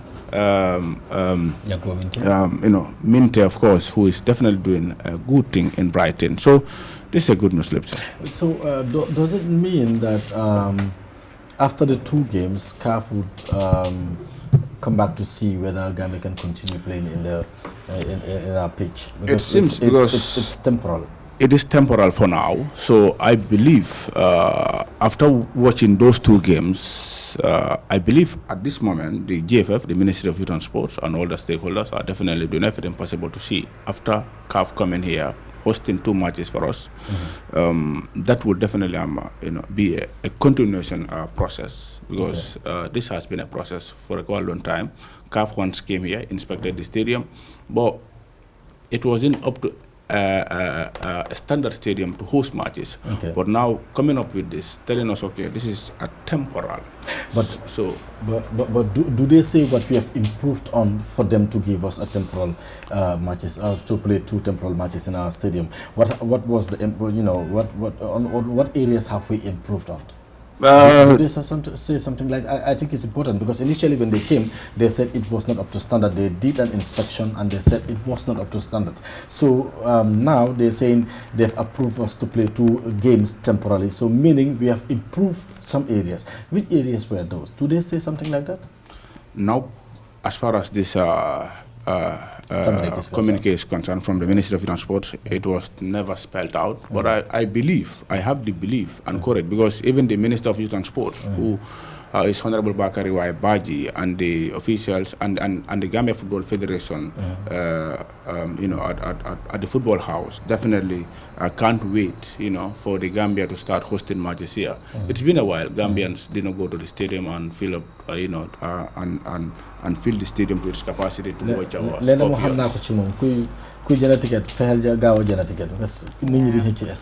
Indeed, because Gambians love football. Definitely. And there was under 17 going on, Africa Cup of Nations.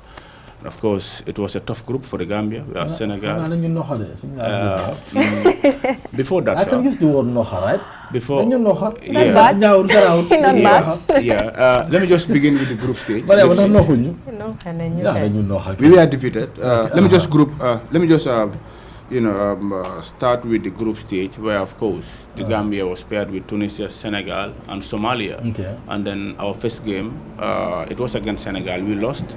Second game, the Baby Scorpions bounced back with a thumping of 5-1. So everybody thought, okay, we are going to repeat that against Tunisia. But that was never the case. Were high. That was never the case. Playing with this not a beautiful game that time. Indeed. But and of course, we've seen a penalty was given to Tunisia, which many said, okay, that was never a penalty. But this VAR and football, they can be a controversy at all time. But of course, after Tunisia beating the Gambia, we finished at third, and then there was another chance for Gambia again to qualify for the World Cup in Qatar. This was played on Saturday against Uganda. So the Baby Scorpions slept because Uganda came from a goal down to beat Gambia 2-1, which was definitely a very, very bad result. So meaning Gambia is out. And according to the Sports Journalists Association of the Gambia, a journalist, Fode Mane, who said the Gambia Under-17 national team has safely arrived at the Banjul International Airport, returning from their participation in the 2025 African Cup of Nations and World Cup qualifiers in Casablanca, Morocco. So the Baby Scorpions are in town, and a job well done, should we tell them? So how many matches have we played? I think we played like 3 or 4 games. How many games have we played? In the group stage, we played all matches. All matches? We have 3 points. So that was against was it Somalia? Somalia. Yeah, so Somalia was the only team that we Somalia. Stung, and then the other teams defeated. Senegal defeated us. Tunisia defeated us. But immediately after the group stage, that wasn't all over. But we were given another chance, to play in the Qatar qualifier round. Okay, that was against Uganda. Okay. Many were anticipating, okay, we're gonna beat Uganda because on the whole, football is now everywhere. Because when we say Uganda, people are saying, okay, Uganda, they are easy right, but they never know Uganda will come from a goal down. Gambia scored first. Football is we scored first, though. Even our noisy neighbors are dragging You down. should never look down on your opponent. Exactly. So this is what happened. Of course, it's all over for the Gambia. Thank you so very much, Bailo. That's definitely bad luck to us. Because we were definitely expecting to qualify for the World Cup, because a win would have sent us straight to the World Cup. And the players themselves were definitely on a high spirit, because I've watched a video, I think it was the day before the game. Was it that Senegalese TikToker? Someone did a video with, some players, fans or whatever, and then they were saying how prepared they were. They were coming to the game to give all that they have, to play a beautiful game, to win, and then but at the end of the day, football is football, just like you said. Even in England, our noisy neighbors are making noise now. There was a time they would not even talk. Wait, what happened during the weekend? Manchester? Why did he left out that? We are talking Which about of the Manchester are you referring to here? I don't know. I had what? Is it the United? United and Newcastle. Didn't they play during the weekend? You're for Manchester. We were humiliated. Thank you for saying that. We were humiliated. Let me just say this. Onana was dropped from the squad, I believe, because of the costly mistake. The errors, the blunders he made against. Those mistakes were costly against Leon. But I am telling you, even before the game, I told some of my friends, Onana is way better than Bayendir. You cannot compare them. I disagree. You can disagree all you want. I disagree. No, you can disagree all you want. Boy, democratic state, yesterday, for you. Yesterday was agree. But I disagree. United, to be honest. No, I'm telling you. The way they approached the game yesterday against Newcastle was come on. I blame the coach. Partly I blame the coach yesterday for not playing Casemiro, one of our best players at this moment. I refuse to make to talk any further. In the international sports, I don't even know who brought this international sports here. Maria. Sport like Let me tell you one thing. Thank you. Let me remind Mariama. Let me remind Mariama. Some seconds. We're going for a break. Please. No, we should be going for a break. And we should be going for a break. On the morning show, the morning the Morning Star. We wanted to take a look at so many things.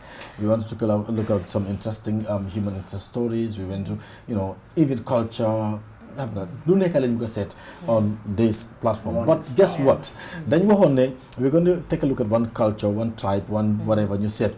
But Paul be choose to bring the fullest force. So I'm David. Why? Because of Paul, so we're going for a short break and then come back and talk about the fullest.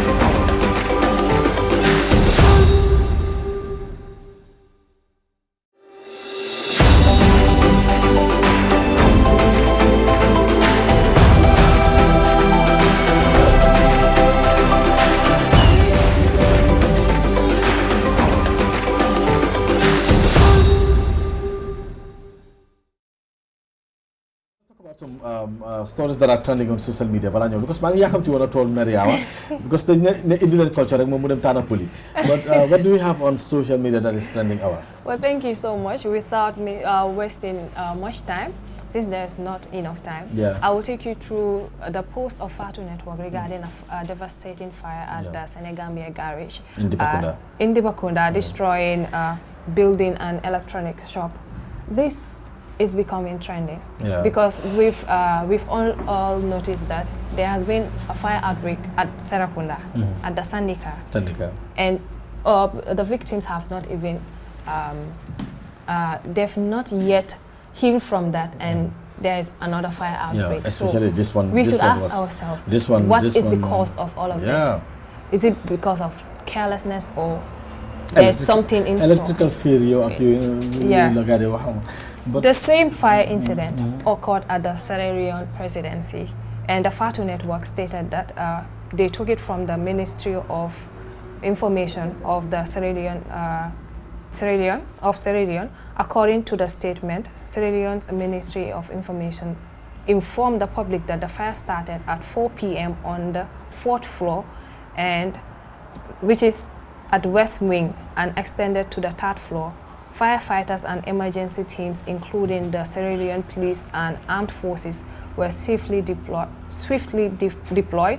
and are still working on to contain the blaze, according to this report by the time. And as of 7:30 p.m., the fire has been confined to affected upper floors, and crucially, the office of the president, located on the 2nd floor, has not been affected. The cause of this fire remains unknown as the time of this report currently. Okay. Most of the time, it's the only suspect it's unknown. Yeah. Most of the time, It's crazy. Without wasting more time, there has been something trending on social media regarding this missing child stuff. Wow. So there has been a child who has been missing, but they finally found him. Guess what? Could you imagine? This small boy. Yeah, because traveling by himself to Tuba.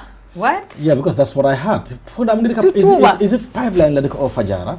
Somewhere around pipeline or Fajara. Yeah, he was last son at the American embassy, behind the American embassy. That's the pipeline. Yes. Yeah. And that was since the 23rd of March, and he was found yesterday. At Kung. Going towards Tuba. He was found at Kung. Yes. You know where Kung is?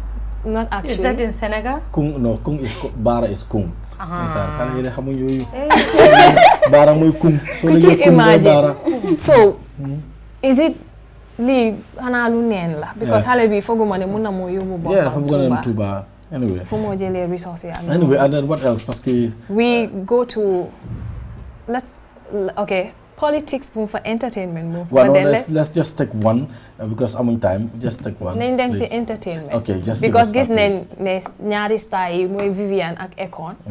You can work on 13 album, I can say, with the name. The name of the album is Project. So, Linak, Mandes Mama si yakamti no ñoo déglu lan moo nekk ci album bi because ñaari yëpp style. And they are well-known artists. When it comes to the music industry, so we can't wait to hear that. We cannot even go for a break. Then you switch to give us some thing about culture because we wanted to talk about the popular traditions. Because few minutes like it's 12 minutes to 12, and then you wanna sign out from Nekadi, but we need to talk about. Musuma goro lañ nak police. Wow, police. So just a minute, let's say. ñu ne dañ ma may jabar. ñaareel ñetteel la moo nekk. Jola itam dañ ma may jabar. Yeah, so come like briefly rek laa bëgg a discuss about the Fula tribe. Comme I chose to go with traditional attire yoo xamante ne loolu leen de wear. So I will just read it out and I will just give a brief background about the Fula tribe. So the Fula tribe, also known as the Fulani, is a prominent ethnic group in West Africa and the second largest ethnic group in the Gambia. And they are primarily pastoralists, known for their nomadic lifestyle and cattle herding, which has significantly influenced their social structure and cultural practices. Now in the Gambia, the Fulani's cultural dress is vibrant and distinctive, reflecting their artistic tradition and social status. Women typically wear a lepi, and which is a colorful wrapper adorned with intricate embroidery, complemented by large golden earrings called the kotone. The earrings are called the kotone in Fula, which symbolizes wealth. Now they also wear a modukare, a sleeveless crop top, and craft elaborate jewelry, including necklaces and anklets for special ceremonies. Now men's attire also often consists of flowing robes made from vibrant fabrics and distinctive hats, such as the conical nopiri. The sake, a popular tunic, is also commonly worn by men. Now, overall, the Fulani people's attire is not just a reflection of their cultural identity, but also showcases the meticulous craftsmanship of Fulani women, particularly during significant events like weddings and naming ceremonies. Their clothing and jewelry serve as expressions of artistry and social status within their community. So Thank you. That's what I have for Interesting. you guys. Have you seen how beautiful this is? Have you seen? Yeah, this nako very nice. Very beautiful. May muna am ngeen lii. Ñu ñoo leen daaxale. ñun am na no lipsi nekk referee bi. No man xam nga dinaa indi bu joolaat. So bés boobu la ñoo George. lii lu woon ne dafa mel ni fu lay de amuñ benn solo rek si cosaan. different bi sax. And then do you know that this is my younger sister? Oh, on the screen. Okay. Yeah, the same dad. And these two are my cousins too. You see how beautiful it is? That is fat. Xam nga la man dañ ñu waxtaan culture rek Mariama indi bosam. Waaw. Xam nga la without even knowing the key system. Exactly. I'm not surprised. They said Neto Kobandum. Hey, the Neto Kobandum. You see, all these are my cousins. This was actually a cultural event host. I think 2 years ago in our village. You break a record? Yes. Wow. Instead of gina wuri jabar bi de mo dafa gina security bu ko opposite takal yo nak ñu na edil culture yi di sa wakir yo na record garaw. I mean, we have a beautiful culture, to be honest. Thank you very much. That's a very rich culture as well. And amuñ more time but as time goes on, the more the cultural stuff and understand. So next tomorrow as well, we will look into one tribe, then this thing. So this is definitely cool. We run out of time, definitely. What last would you want to say? I mean, it has been a great discussion, to be honest, and I'm glad to be back on the Morning Star. And the other is breakfast. As you mentioned, we have a galaxy of stars, right? It's always amazing to share a platform with you, all of you guys. This is what I wanted we are all, good in our different ways, and this is what brings the show to life. And to our viewers, thank you so much for always tuning Star TV to watch our programs. It's amazing, and don't forget to watch our news program 8 p.m. Thank you very much. Bye bye. All right, Lifty, thank you so very much, and of course it has been a very interesting Morning Star not breakfast anymore now. Morning Star. But of course, on the independent side, I heard our saying, is it Econ and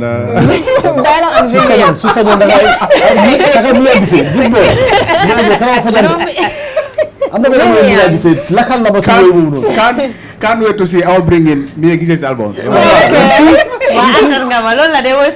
day. I'm not Kurasa. We'll back to tomorrow. I know where he was going. Thank you so much for watching the Morning Stars. So, we are amazing stars. See you tomorrow, same time, same venue, and please don't forget to follow our new TikTok account. That is Star TV Gambia. Yeah. Stay tuned. I'm glad I'm still remaining my stand. The name is changed to Morning Star rather than Breakfast Soup. So join us tomorrow, inshallah, for another Morning Star.